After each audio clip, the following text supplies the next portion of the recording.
ஸ்ரீமதே ராமானுஜாய நமஹ. ஆழ்வார்கள் வாழிய அருளிச்செயல் வாழி, தாழ்வாது மெல்புறவர் தாம் வாழி, ஏழ்வாரும் அவர்கள் உரைத்தவைகள் தாம் வாழி, செய்யமறை தன்னுடனே சேர்ந்து. நம்ம இன்னைய தினம் சனிக்கிழமை குழந்தைகள் வகுப்புல என்னென்னலாம் செவிச்செயல், பூர்வ தினச்சரியா, உத்தர தினச்சரியா, எத்திராஜ விம்சதி, மணவாள மாமுனிகள் அருளி செய்த கோபால விம்சதி எல்லாம் நம்ம சொல்லிட்டு இருக்கோம் இல்லையா. அதனால அதெல்லாம் சொல்லி முடிச்சாச்சு இன்னைக்கு. இப்போ உங்களுக்கு நேற்றுக்கு ஒரு விஷயம் கொடுத்துருந்தேன். அதாவது கல் அப்படிங்கிற தலைப்புல ஆளுக்கு ஒண்ணு பகவத் விஷயமா சொல்லணும் அப்படின்னு. அதனால இன்னைக்கு தலைப்பு ஸ்மரண பக்தி கல். ஸ்மரண பக்தியை கல் அப்படின்னு வச்சுக்கலாம். ஸ்மரண பக்தி, கல்லை பார்த்தவுடா உங்களுக்கு என்னென்ன ஸ்மரணை வருது பகவானை பத்தி அப்படிங்கிற அந்த சிந்தனம். ஏன்னா ஆழ்வார் சொல்றாரு இல்லையா, மண்ணை இருந்து துழாவி வாமனன் மண் இது வேண்டும் அப்படின்னார். மண்ணை பார்த்தோடனே அவருக்கு என்ன ஞாபகம் வந்தது? வாமனன் அளந்த மண்ணுன்னு. அப்ப அவரை போலயே நாம என்ன பண்ணணும், ஆழ்வாரை போல சுவாபாவிகமா நமக்கு அது வரலன்னாலும் ஸ்மரணை வரலன்னாலும் நாமளா எவ்வளவோ சரித்திரங்கள் இருக்கு கேட்டிருக்கோம். அதை அதோட நினைச்சு பார்க்கணும். நம்ம ஒண்ணு பண்ணினோம்னா, இப்ப ஆத்துல பால் பொங்கிடுது, உடனே வடுக நம்பியை நினைச்சுக்க கூடாதா? இங்கு பால் பொங்குமென்றேனோ வடுக நம்பியை போலே அப்படின்னு நினைச்சுக்கலாம் இல்லையா. அந்த மாதிரி நமக்கு அது சுவாபாவிகமா ஆழ்வாருக்கு வந்தது. நாம அவரை பார்த்து பார்த்து என்ன பண்ணணும், அவருடைய பாசனங்கள்லாம் இப்ப செவிக்கிறோமோ அதை பார்த்து பார்த்து நம்மளும் இது போல இருந்தா பழங்களை வாழைப்பழம் வச்சு தள்ளு வண்டியில தள்ளிட்டே போறான். பார்த்த உடனே நமக்கு விதுரனை நினைச்சுக்கலாம் இல்லையா. அது போல மாம்பழங்கள் சீசன், இப்போ மாம்பழம் வியாபாரத்துக்கு இருக்கா. அனத்தாழ்வான் ராமானுஜருக்கு பழம் கொடுத்தாரு இல்லையா. திருவேங்கடமுடையானே பழம் கொடுத்தாரு. நீ யாரோட சிஷ்யன் அப்படின்னு கேட்கிறாருல ராமானுஜர். அப்போ அந்த மாம்பழத்தை பார்த்தா அதை நினைச்சுக்கலாம் இல்லையா. அப்புறம் பூக்களை பார்த்தா இது போல மாலாக்காரரும் அந்த செண்பகம் விட்ட ராஜகுமாரனையும் செண்பக பூவை பார்த்தாலோ, இந்த மாதிரி புஷ்பங்களை பார்த்தாலும் திருக்கச்சி நம்பிகள் புஷ்பகையம் பண்ணார், தொண்டடிப்படி ஆழ்வார் பண்ணார். இது போல அந்த ஸ்மரணை. ஏன்னா மனசு வெறுமை எம்டியா இருக்காது, எப்போதுமே ஏதோ ஒன்று சிந்தனையில ஓடும்.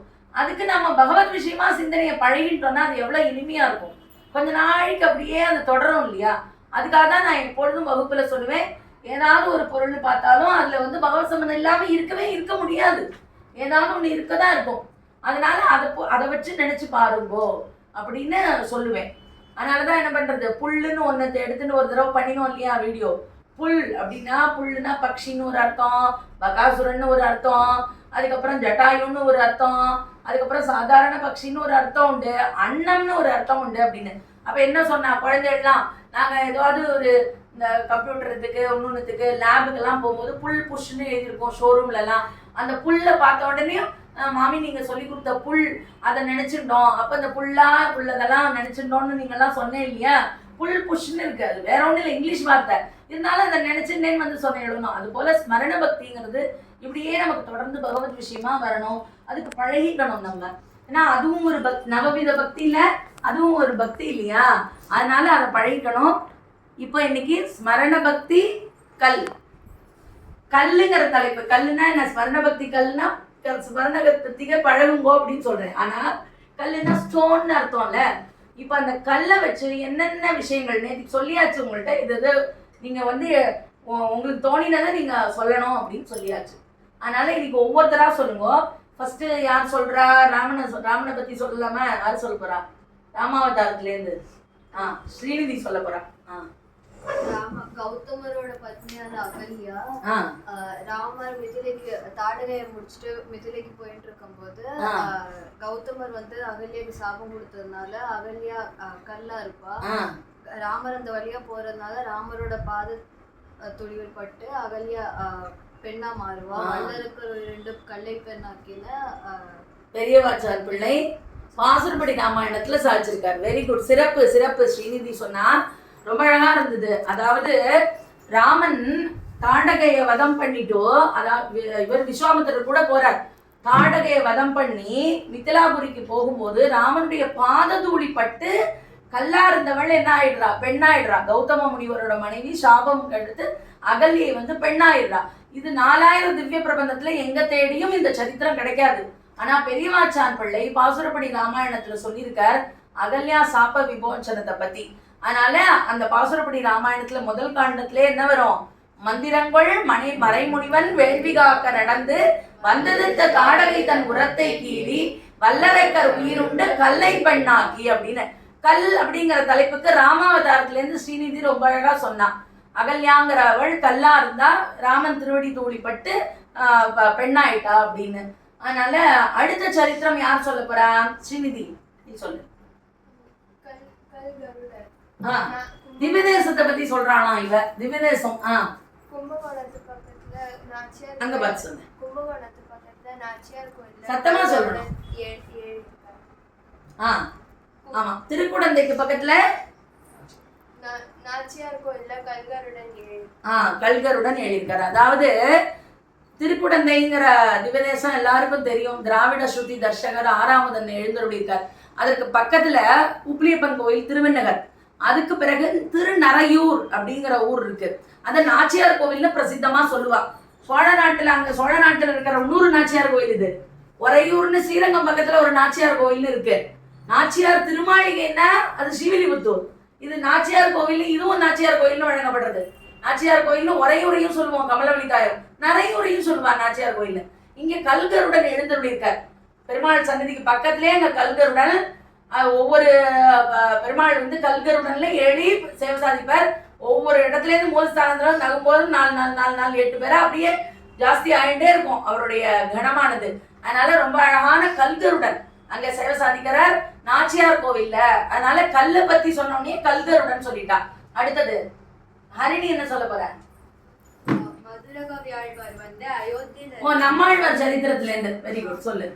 மதுரகவியாழ்வார் அயோத்தியில இருக்கும் போது அவருக்கு தெற்கு நோக்கி ஜோதி தெரிய அவர் ஆழ்வார் திண்ணறிக்கை அந்த ஜோதியை தேடிண்டே வருவார். அது ஒரு புளிய மரத்து அடியில இருக்கும். புளிய மரத்து அடியில நம்மாழ்வார் யோகத்துல உட்கார்ந்துருப்பார். அதுக்கப்புறம் அவர் சொன்னாததுனால இவர் கல்லை தூக்கி போட்டு சித்தத்தின் வயிற்றில் சிறியது கிடந்தால் எத்தை தென்று எங்கே கிடக்கும்னு கேட்க அவர் அத்தை தென்று அங்கேயே கிடக்கும்னு சொல்லுவார். சிறப்பு.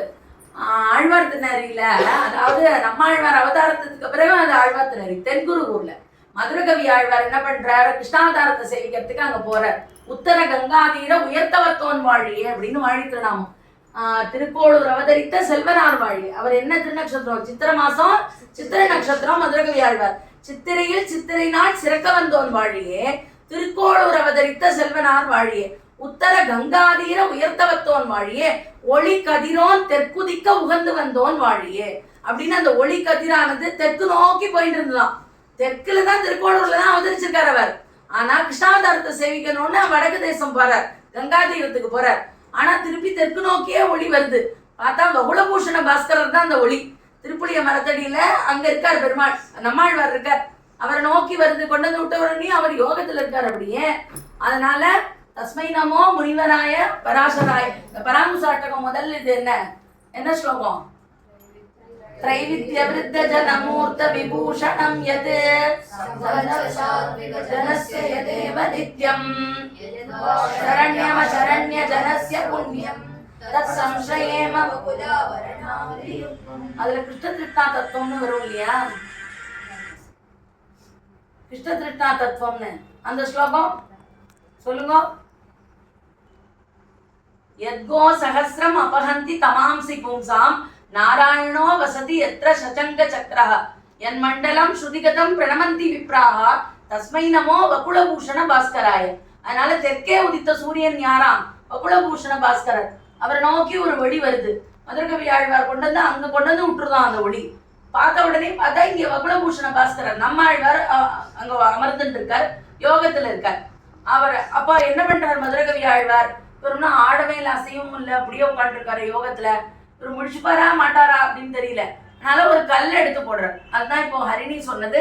நம்மாழ்வார் மதுரகவி ஆழ்வார் வைபவத்துல இருந்து கல் எடுத்து போடுறதா? கல்லுன்னு சொல்லியிருக்கேன் இல்லையா தலைப்பு.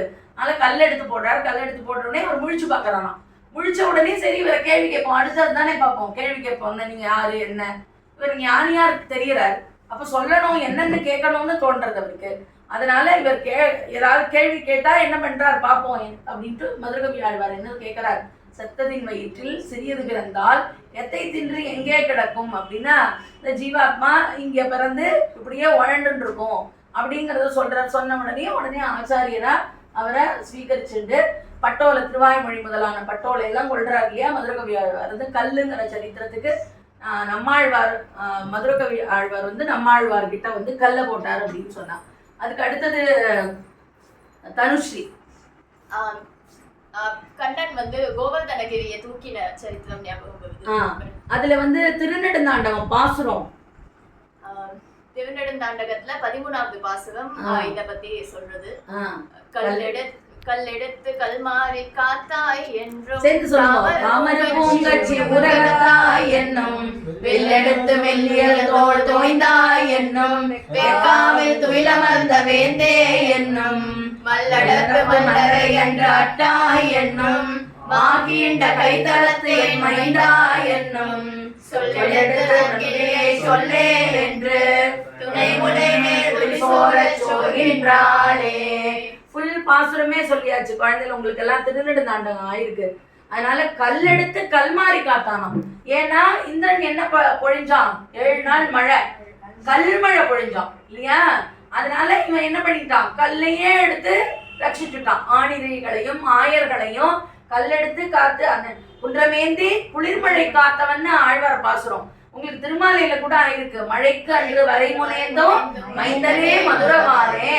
அப்புறம் உழைக்கின்றே போல நோக்கமுடையவர் மழையுள் பட்டு உழைக்கின்றேற்கு என்னை நோக்காதுவதே உன்னையல்லால் அழைக்கின்றேன் ஆதிமூர்த்தி அரங்கமா நகருடாமே.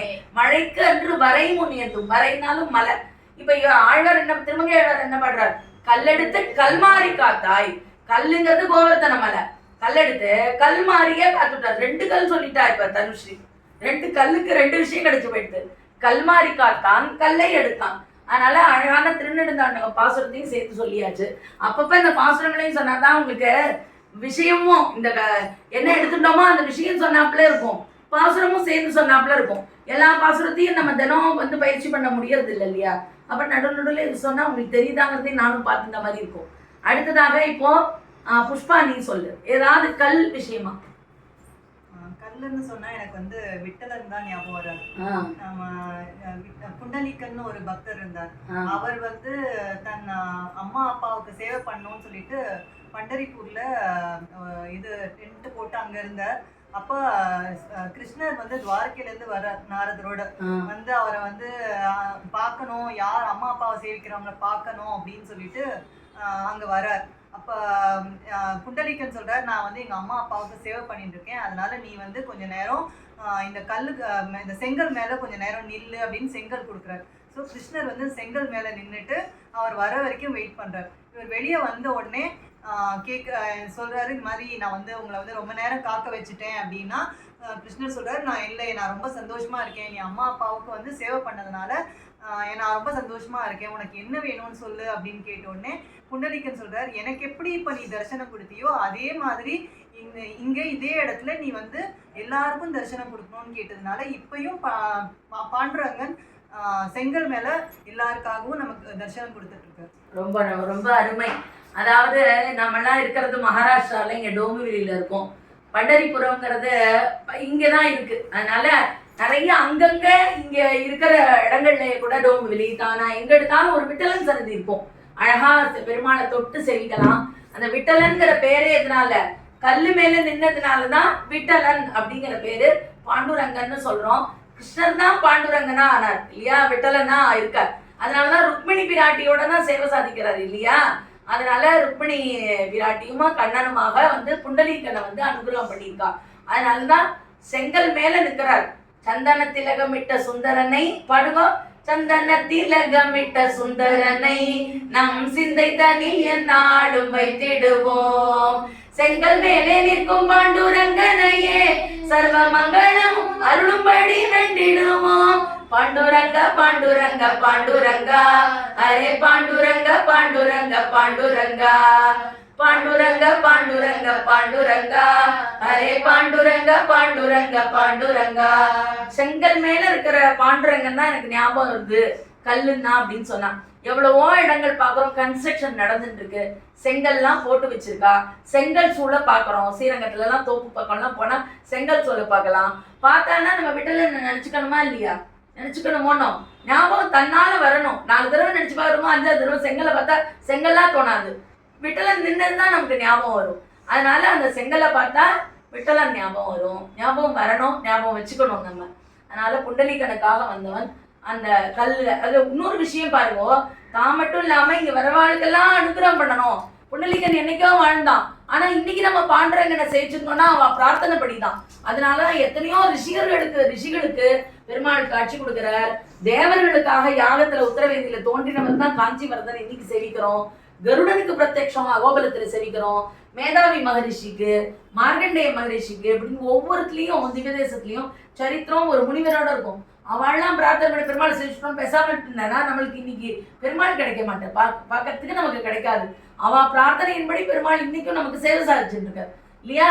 அதனால அடுத்து இப்போ வேற என்ன சொல்ல போறேன், யார் சொல்ல போறேன்? விஷால், என்ன உனக்கு ஞாபகம்? நம்பி திருவேங்கடமுடையானுக்கு அங்க பார்த்து சொல்லு. திருமலை நம்பிகள் திருவேங்கடமுடையானுக்கு ஆகாச கங்கையிலிருந்து தீர்த்தம் எடுத்துன்னு வருவார். அப்பொழுது திருவேங்கடமுடையான் ஒரு சிறு குழந்தையா வந்து தீர்த்தத்தை கேட்பார். அப்ப இது பெருமாளுக்கு சமர்ப்பிக்கணும்ட்டு தர முடியாதுன்னு அவரை மறுத்துருவார். அதனால திருவேங்கடமுடையான் ஒரு கல்லை எடுத்து அந்த பானையை உடைச்சு தீர்த்தத்தை பருகின்றார். அப்போ என்ன கூப்பிடுறாரு? தாத்தான்னு கூப்பிடுறாரு இல்லையா? கூப்பிடுறாரு ஒன்றும். அதுக்கு ஒரு தனியன், பெரிய திருமலை நம்பிக்கை தனியன் இருக்கு. அந்த தனியன் சொல்லி பார்ப்போம். पितामहस्यापि पितामहाय प्राचेद सादेशबलप्रदाय शिवाशकारोत्तमदेशिकाय श्रीशैलपूर्णाय नमो नमस्तात्. ஸ்ரீசைலபூர்ண நமோ நமஸ்தாத்து. நான் ஸ்ரீசைலபூர்ணன்னா பெரிய திருமலை நம்பி. இந்த பெரிய திருமலை நம்பி ஆகாச கங்கையிலேருந்து தீர்த்தம் கொண்டு போற. அப்போ ஒரு கல்லை இப்படி தாத்தா அப்படின்னு கூப்பிடுறார், அப்பான்னு கூப்பிடுறார். தீர்த்தம் வேணும் அப்படிங்கிறார் பெருமாள். திருவேங்கடமுடையானே ஒரு பாலகனா வந்து அப்போ ஒரு கல் எடுத்து எரிஞ்சு தீர்த்தத்தை சாப்பிட்டுறாராம். அதனால அந்த கல்லுங்கிற சம்பவத்துக்காக, நிகழ்ச்சிக்காக இந்த ஞாபகம் வருது அப்படின்னு சொன்னா. இது திருமலையில உள்ள நடந்த ஒரு விஷயம், வைபவம். பெரிய திருமலை நம்பியது. பொதுவாகவே இந்த அதாவது திருவேங்கடத்தை கல்லுன்னே சொல்லுவா. அவருடைய திருவேங்கடத்துக்கிட்ட நடந்த ஒரு விஷயம் இல்லையா அது? திருவேங்கட மலையில நடந்த விஷயம். ஆனா திருவேங்கடத்தையே என்ன சொல்லுவான்னா ஆழ்வார்கள் பாசுரத்துல ஒரு அழகான பாசுரம், பெரிய திருவந்தாதியில 68வது பாசுரம்.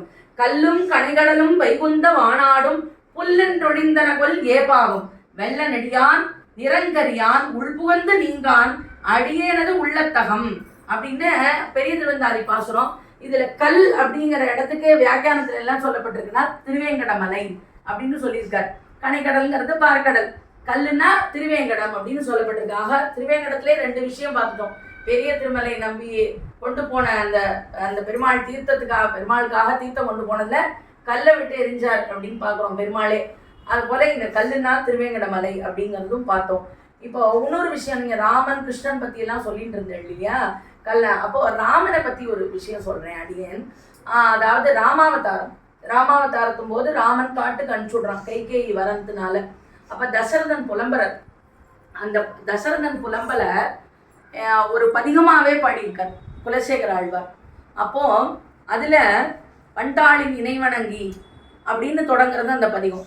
அதுல மெல்லனை மேல் முன்துயின்றாய் இன்று வியன்கான மரத்தின் நீழல் கல்லனை மேல் கண் துயில கற்றனையோ காகுத்தா கரியகோவே அப்படின்னு ராமனை பார்த்து அப்படியே ஹம்சதூளிகா மஞ்சம்னு மெல்லணையில இல்லையா அவ சொல்றாளே ஆண்டாள் என்ன சொல்றா? மெத்தன்ற பஞ்ச சயனத்தின் மேலேறி அப்படிங்கிறா. அந்த பஞ்ச சயனம்னா என்ன அர்த்தம் தெரியுமோ? 5 விதமான தன்மைகள் அதுக்கு இருக்கணும். மென்மை, குளிர்ச்சி, வெண்மை, விஷாலம், தூய்மை. இந்த 5 குணங்கள் இருந்தாதான் அதுக்கு அதனாலதான் மெத்தன்ற பஞ்ச சயனம்ங்கிறா. பஞ்ச சயனம்னா 5 விதமான அந்த தன்மைகள் இருக்கணுமா அந்த படுக்கையில. அதை போல பெருமாள் வந்து இப்படி ஹம்சதூளிகா மஞ்சத்துல மெல்ல அணையில அப்படியே மெத்துன்னு இருக்கிற அணையில ராஜகுமாரர்கள் ஒன்றும் அப்படித்தானே இருப்பா. தசரத சக்கரவர்த்தியோட சக்கரவர்த்தி திருமகனே பேரு அவனுக்கு. அதனால அயோத்தியா சாம்ராஜ்யமே அவனோடது. அப்படிப்பட்ட படுக்கையில படுத்துட்டு இருக்கிறவன் இன்னைக்கு போய் கல்லணையில, அணைனா படுக்கைன்னு ஒரு அர்த்தம் உண்டு, அணைனா அணைத்து கொள்ளுதல்னு ஒரு அர்த்தம் உண்டு, அணைனா படுக்கைன்னு ஒரு அர்த்தம் உண்டு, அணைனா சேத்து அணை கட்டுறது அதுவும் ஒரு அர்த்தம் உண்டு. இந்த இடத்துல என்ன? மெல்லனை மேல் முன் தூயின்றாய் படுக்கைன்ற அர்த்தம். உயர் வெள்ளை அணையை மேவின்னு பார்க்குறோம் இல்லையா? இருளிரிய சுடர்மணிகளை மேய்க்கும் நெற்றி இனத்துத்தி 1000 அணிவிளங்களார்ந்த அரவரச பெருஞ்சோதி அனந்தரனும் அணிவிளங்கும் உயர் வெள்ளை அணையை மேவி அப்படின்னு ஆதிசேஷ படுக்கையில படுத்துக்கிறது சொல்றோம். அணைனா படுக்கைன்னு அர்த்தம். மெல்லனை மேல் முன் துயின்றாய் என்று வியங்கான மனத்திலே கல்லணை மேல் கண் துயிர கற்று, கல்லணையில போய் படுத்துக்கிறியே ராமா கவுத்தா பெரிய கோவே அப்படின்னு சொல்றார். இது ஒண்ணு அடியன் பாசுரத்துல இருந்து ஞாபகம் வந்தது. இன்னொன்னு கிருஷ்ணாவதாரத்துல இவ கல்லெடுத்து கல்மாரி காத்தாயின்னு சொன்னான். அடுத்தது கிருஷ்ணாவதாரத்துல நான் சொல்றது எனக்கு ஞாபகம் வந்தது என்னன்னா, மக்கள் அறுவரை கல்லிடை மோத அப்படின்னு. அதாவது திருமாலிருஞ்சோல பதிகத்துல குழந்தை கம்சன் வந்து காராகிரகத்துல போட்டுடுறான் இல்லையா, தேவகியையும் வசுதேவரையும். அப்போ குழந்தை பிறக்குது ஒன்னொன்னா, 8வது குழந்தை தானே உன்னை கொல்லுன்னு சொல்லியிருக்கா.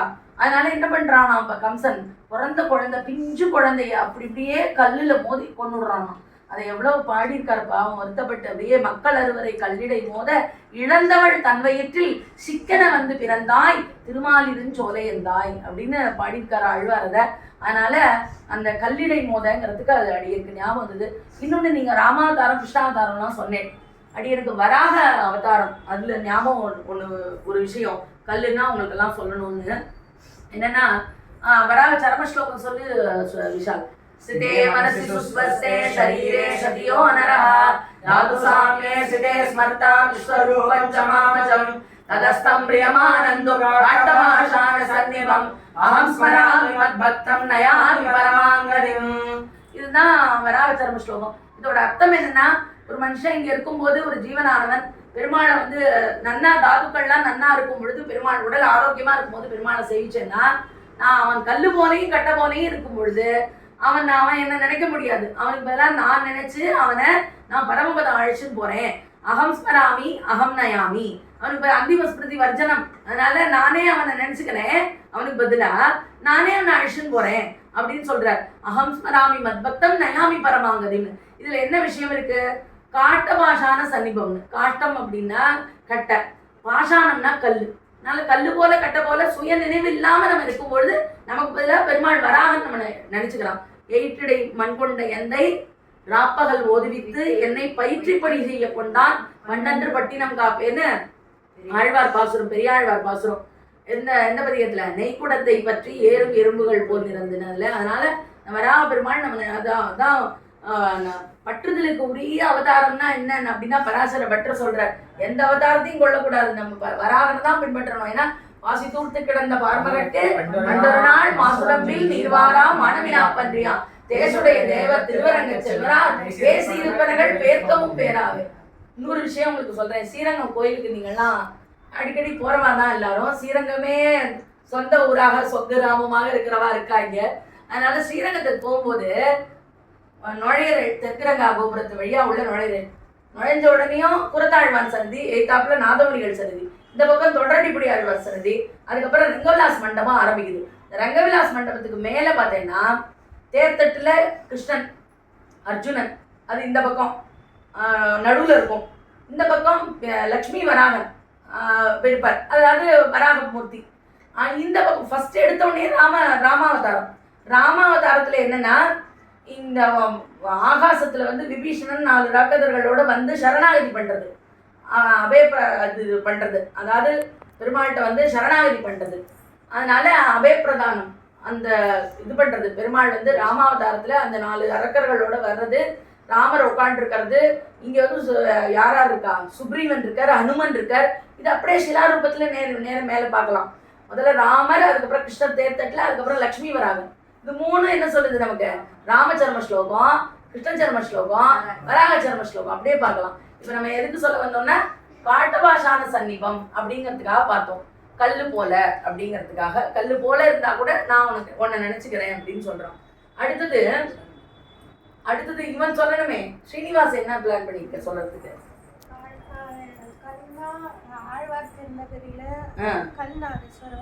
நாதஸ்வரமே கல்லுலயே பண்ணப்பட்ட நாதஸ்வரம் இருக்கு.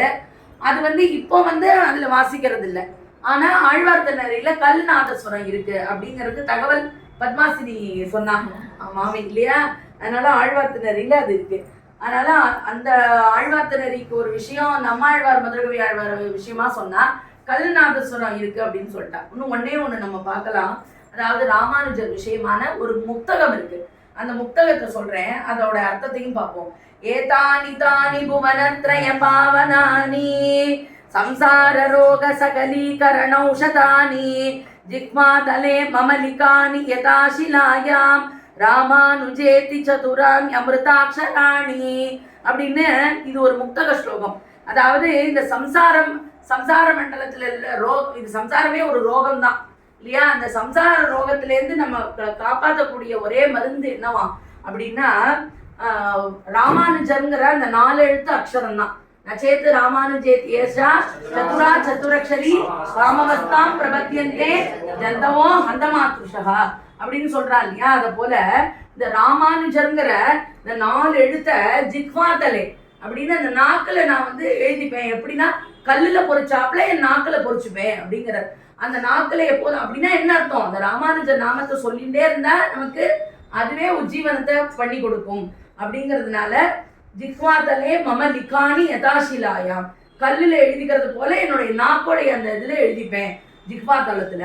ராமானுஜேதி சதுரான் அமிர்தாட்சரான், அமிர்தம் போன்ற அந்த அக்ஷரத்தை சதுரான் 4 எழுத்து ராமானுஜ அவ்வளவுதான். நாராயண 4 எழுத்து இருக்கும் இல்லையா?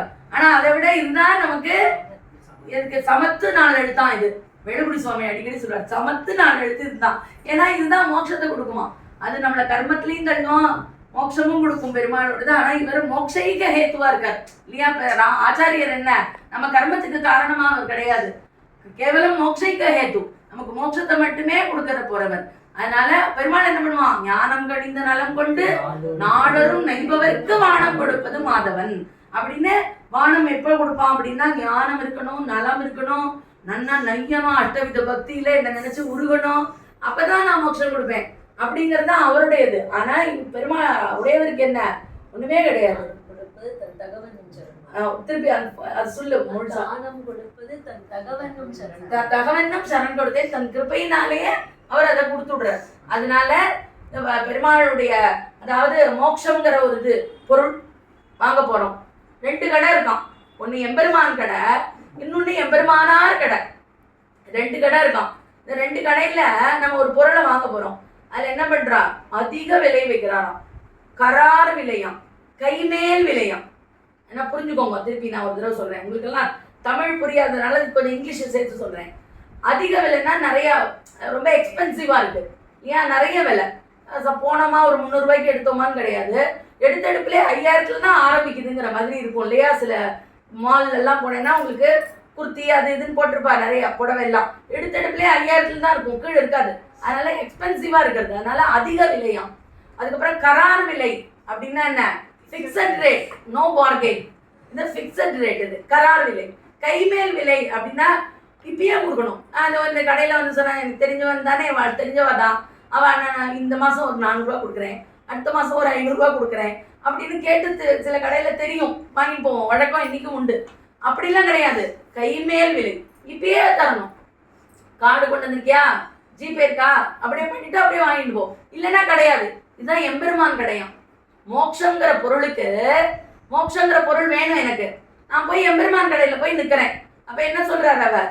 பெரிய மால், திருமால் தானே அவர், கொடுப்பார் மோட்சம். ஆனால் மாலில் எப்படி கண்டிஷனோ அப்படிதான், எக்ஸ்பென்சிவ், ரொம்ப அதிக விலை. என்ன? கைமேல், கரார் விலை, கைமேல் விலை, 3 சொல்லிடுறார். அதிக விலை நம்மளால தர முடியல, ஞான பக்தி ஒன்றும் இல்லை. கரார் விலை இப்பயே கொடுக்கணும் அப்படின்றது. கரார் விலைன்னா என்ன? Fixed rate.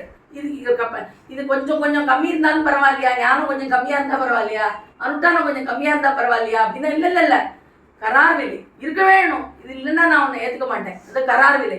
சரி நீ கொடுத்துடு, அப்புறம் கொஞ்சம் கொஞ்சமாக நான் பண்ணிக்கிறேன் அப்படின்னா இல்லை, கைமேல் விலை. இப்பயே நீ அவ்வளோலாம் நல்லா இருந்தால் தான் நான் உன்னை ஏற்றுப்பேன், உனக்கு தருவேன் அப்படிங்கிறது பெருமான், எம்பெருமானுடைய கடை. எம்பெருமானார் தான் யார்? ராமானுஜரணும். எம்பெருமானார் கடை இருக்கு, நமக்கு சுலபமாக நமக்காக இருக்கு. அவர் அதிக விலையும் சொல்றது இல்லை, கைமேல் விலையும் இல்லை, கரார் விலையும் இல்லை, எந்த விலையே வைக்கல. என்ன பண்றார்? விலையே வைக்கல, உடனே தரேங்கிறார் நமக்கு. அப்படிப்பட்ட கடை. இப்ப எம்பெருமான் கடையில போய் நம்ம மோட்சம் கேட்போமா, எம்பெருமானார் கடையில போய் கேட்போமா? நமக்கெல்லாம் எம்பெருமானார் கடை தான்.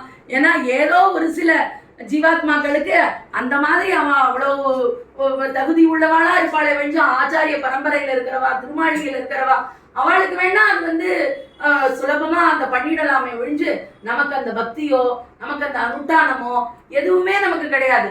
அதனால பெருமாள் என்ன சொல்றார், ஞானம் கணிந்த நலம் கொண்டு நாடொரும் நைபவர்க்கு வானம் கொடுப்பது மாதவன் அப்படின்னு. அப்படி இருந்தாதான் அட்டவித பக்தி என்ன, உடம்பு அப்படியே அழணும், தழுதழுக்கணும், குரல் தழுதழுக்கணும், இப்படிலாம் இருந்தாதான் ஞானம் இருக்கணும். உனக்கு ஞானம் இல்லையே, எதை கொண்டு கொடுக்கறது உனக்கு அப்படின்னு கேட்பார் பெருமாள். எதை கொண்டு கொடுக்கறது உனக்கு, உன்ட்ட எதுவும் இல்லை, என்கிட்டையும் கொடுக்கறதுக்கு எதுவும் இல்லைன்றவர். அதான் ஃபிக்ஸட் ரேட் கரார் விலை அப்படிங்கிறதெல்லாம். அதனால பெருமாள் ஆச்சாரியர் அதை கேட்கிறாரான்னா இல்லை. அதனாலதான் ஆசையுடையோருக்கெல்லாம் ஆரியர்கள் கூடும் என்று பேசி வரம்பறுத்தார் பின் அப்படின்னு அவள்லாம் கிருபாமாத்திர பிரசன்னாச்சாரியரா இருக்கார் இல்லையா. ஆச்சாரியன் கிருபாமாத்திர பிரசன்னாச்சார், அவள்லாம் அனுவர்த்தி பிரசன்னாச்சாரியரா இருந்தா. கிருப்பையே கொண்டு நமக்கு ஆச்சாரியர் என்ன சொல்றார், அப்படி ஒரு நமக்கு அனுகிரகம் பண்றதுக்கு காத்துட்டு இருக்கார். ஞானம் அருட்டானம் இவை நன்றாகவே உடையனான குருவை அடைந்த கால் மாநிலத்தில் தேனார்கமல திருமாமகள் முழுந்தன் தானே வைகுந்தம் தருண நமக்காக பாடுபட்டது யாரு, உடையவர். உடையவர் என்ன சொல்றார், அங்க பங்குனி உத்தரத்தன்னைக்கு போய் நின்றுண்டு கத்தியத்திரையம் சொல்றார். சரணாகதி கத்தியம், ஸ்ரீரங்க கத்தியம், ஸ்ரீ வைகுண்ட கத்தியம் எல்லாம் சேர்த்து சரணாகதி பண்றார். தந்தோம் அப்படிங்கிறார் பெருமாள். அத்தைவ ஸ்ரீரங்கே சுகமாஸ்வ வயம் அத்தான சந்தான இனசக சதா ஏவம் பக்தா யாவச்சரீரபாதம் அத்தைவ ஸ்ரீரங்கே சுகமாஸ்வன்னு அவருக்கு கொடுத்துடுறாரு எல்லாம். சரின்னு வாங்கிட்டு வந்துட்டார். அவர் கேட்கல, என்னோட சம்பந்திகளுக்கு எல்லாம் வேணும், ராமானுஜர் சம்பந்தம் பெற்றவா எல்லாருக்கும் வேணும் அப்படின்னு சொல்லி நமக்காக உத்தரவாதம் வாங்கிட்டு வரோன்னு அவர்.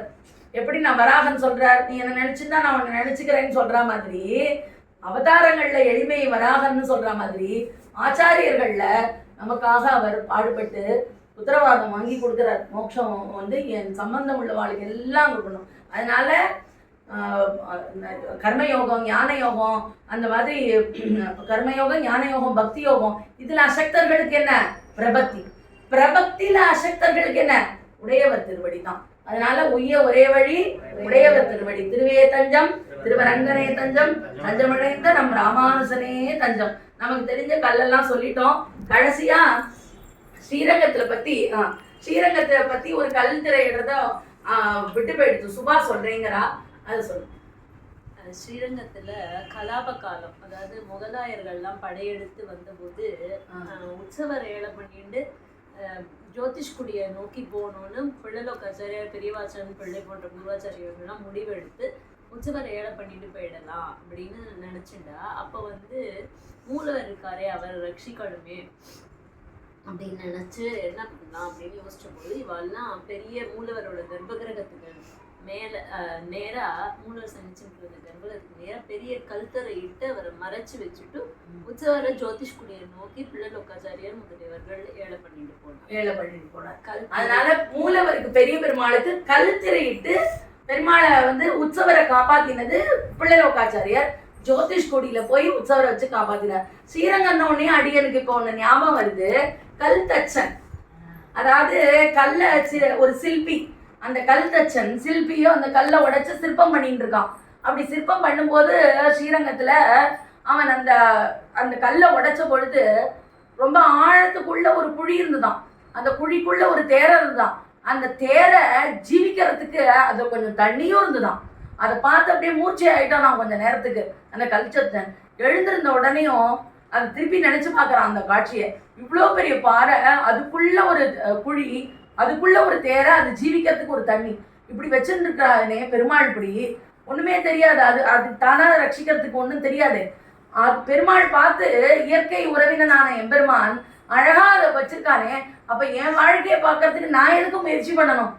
இந்த தேரையை ரட்சிச்சவன் என்ன ரட்சிக்க மாட்டானா அப்படின்னு அன்னையிலேருந்து சொப்பியாபாரத்தை, இந்த திருக்கணமங்கை நாட்டுமே அவரும் சொப்பியாபாரத்தை விட்டுட்டு அப்படியே உட்காந்துட்டானா காவேரி கரையிலேயே. ஒரு ஞானி ஆட்டம், முனிவர் ஆட்டம் எதுவும் இல்லை, அண்ணா ஆகாரம் இல்லாம. அவருக்காக அந்த கல்தச்சனுடைய அந்த பரிவாரம், அவருடைய பரிவாரத்தை பொறுப்பை தான் எடுத்துட்டு அரங்கன் சோறு சுமந்தான். தினம் கொண்டு போய் அவளுக்கு அந்த பிரசாதத்தை ஒரு பாலகன் ரூபத்துல அழகிமணவாளன்கிற பேர்ல தான் கொண்டு போய் அந்த கல்ச்சத்தனோட குடும்பத்துக்கு, ஏன்னா தன்னையே நினைச்சு அவன் விட்டுட்டான், பெருமாள் ரட்சிக்கட்டும்னு விட்டுட்டான். அதனால பெருமாள் ரட்சிப்பார். அதனால அந்த பாரத்தை வகிக்கிறான் நாம் பெருமாள். அதனால யாரு என்னையே நினைச்சு தன்னுடைய தன்னைத்தானே ரட்சிக்கிறங்கிற அந்த வியாபாரத்தை விட்டவனுக்கு அவனே சுமக்கிறான் அந்த கடமையை. அதனால அரங்கன் சோறு சுமந்தானா. இது ஒரு நாள் ராமானுஜருக்கு தெரிய வர, நீர் தானே கொண்டு வந்து பெருமாள் கொண்டு வந்து கொடுக்குறாரே அப்படின்னு சொன்னபடி இது இனிமேலாவது அரங்கன் சோறு சுமமாமல் இருக்கட்டும் அப்படின்னு சொல்லி அதுக்கு ஒரு ஏற்பாடு பண்ணி அதுக்கப்புறம் கொண்டு போய் கொடுக்க சொன்னான். அந்த குடும்பத்துக்கு நீ யாரையோ ஒருத்தரை நியமிச்சு நீ கொண்டு போய் கொடுக்கும் அப்படின்னு. அப்படி பெருமாள் வந்து தன்னை நம்பி இருக்கிறவனை என்னைக்குமே கைவிட மாட்டான் அப்படிங்கிறது இந்த கல்தச்சனுடைய சரித்திரத்திலேருந்து தெரியுது. அருணா, நீ என்ன சொல்லணும்? நேபாளத்துல ஓடுற நதியில ஒவ்வொரு கல்லும் சாலக்கிராமமா நம்ம கொண்டாடுறோம், தெய்வமா கொண்டாடுறோம். சிறப்பு சிறப்பு. கண்டகி நதியில அடிய நினைச்சுக்கிறது உண்டு. கண்டகி நதியில ஓடுற கல்லு தான் ஒன்னொன்னும் நமக்கு சால கிராமம் இல்லையா? கலையும் கரியும் பரிமாவும் திரியும் காணம் கடந்து போய் அப்படிங்கிற பதிகத்துல என்ன பண்ற, சால கிராமம் அடை நெஞ்சே பாலை கறந்து அடுப்பேற வைத்து பல்வளையால் என் மகளிருப்ப மேலையகத்தே நெருப்பு வேண்டி சென்று இறைப்பொழுது அங்கே பேசி நின்றேன். சால கிராமம் உடைய நம்பி சாய்த்து பருகிட்டு போந்து நின்றான். ஆலைக்கரவின் மொழியனைய அசோதை நங்காய் உன் மகனை கூவாய் வடதிசை மதுரை சால கிராமம் வைகுந்தம் துவரை அயோத்தி அப்படின்னு பெரியாழ்வார் பாசுரம். 2 இடங்கள்ல துணுக்கு பாசுரம். திருமங்கை ஆழ்வார் பாடிக்கார் சால கிராமம் அடை நெஞ்சேன்னு ரொம்ப அழகா இருந்தது. அடிய நினைச்சுக்கிறது உண்டு.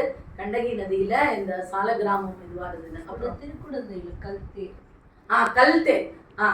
திருக்குடந்தையில கல்தேர் புதுசு புதுசா ஆன் தி ஸ்பாட் ஞாபகம் வருது எல்லாருக்கும். ஆமா, அதாவது பெருமாள் திருக்குடந்தையில தேர் வந்து சந்நிதியே தேர்ல இருக்கும். சந்நிதியே தேர்ல அப்படியே மகர சங்கராந்தி அன்னைக்கு கோமலவள்ளி தாயார திருக்கல்யாணம் பண்ணிக்கிறார் திருக்குடந்தை 6ஆவதன். அந்த கல்தேர் அப்படியே மேலேருந்து அப்படியே கல்தேர் வந்து சந்நிதியிலே கல்தேராவே இருக்கும். ரொம்ப அழகா இருக்கும். குதிரை யானைகள் அதெல்லாம் இருக்கும்.